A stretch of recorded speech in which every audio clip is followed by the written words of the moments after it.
Because God will forgive you for not giving tithe, but you're going to reap the harvest of stealing.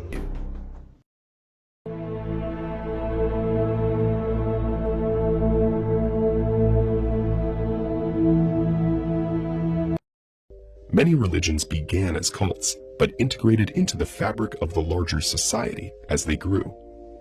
A modern cult, by contrast, separates its members from others. Rather than providing guidelines for members to live better lives, a cult seeks to directly control them, from personal and family relationships to financial assets and living arrangements. So, we even asked if when it was getting bad, we didn't have, they didn't have meat at all. But some people had food stamps, and we were like, we need to go get some hamburger meat or something, and again, cigarettes. Well, no, you cannot walk. A couple of us had bikes, couldn't ride bikes. We just weren't allowed to go, period. I mean, so you weren't allowed to leave at all? No. I left the village 2 times, the time I was there, and that was with a volunteer that had came from the coast of North Carolina. She had been staying there in her RV, and she had to go get gas for her generator. And she came to me and said, if you'll go around and get everyone's money and what they want, I will take you and only you to the store with me. And that was allowed twice. Wow. And you were there an extended period of time. Oh, You don't yeah. have to say exactly how long, but... Yeah, I was there all throughout the winter. Like, that day we were, those ladies from Indiana came with that trailer and told us, outside of Ronnie and Debbie, I want you guys to come here and pick out stuff. Telling us, y'all don't need this stuff, let other people get stuff at the same time. But telling us to get away from it, get out of there and stop taking stuff, and that made me mad.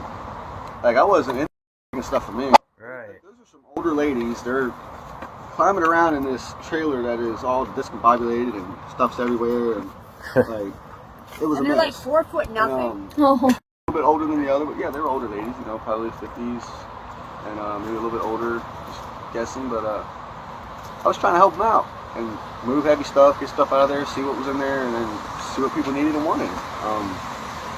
Came through there and told me to get out of the way and stop, and and she started getting into it and started, grabbing stuff and taking stuff out of there. And I was watching her, I think it was her grandson that was there that day too. Oh, yeah. And she's handing stuff to him to go take up to her camper and put in his truck and stuff.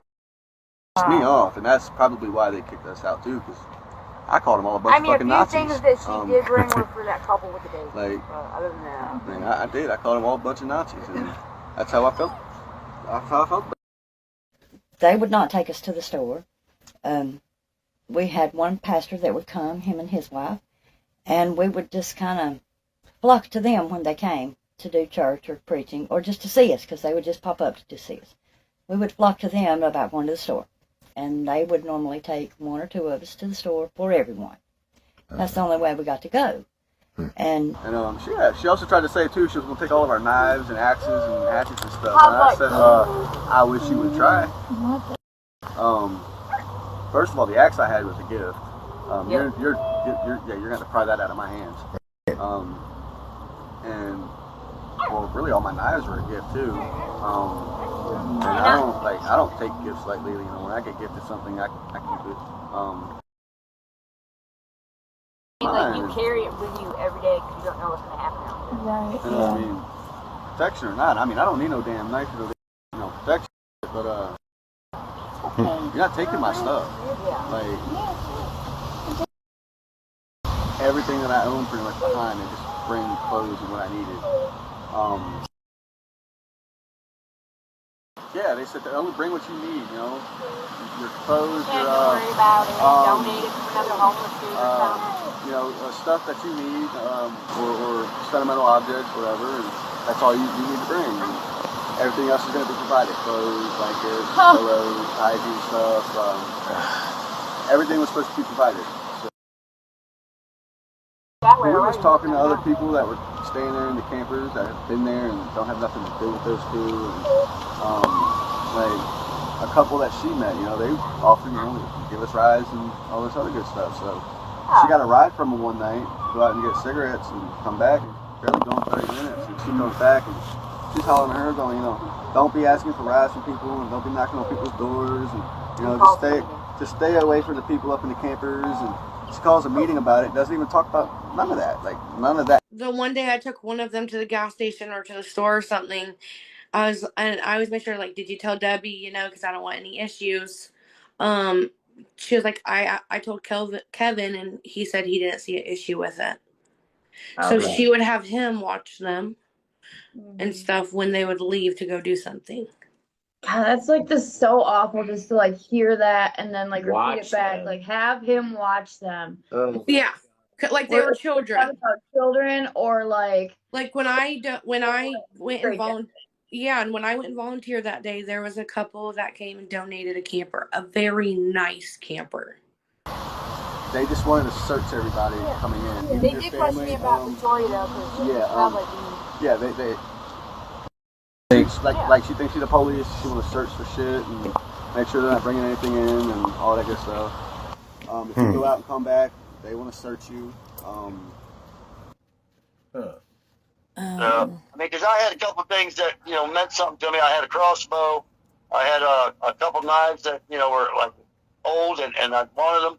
I had a couple of things that he told me, yeah, I'm sure you can keep those. Those are your property.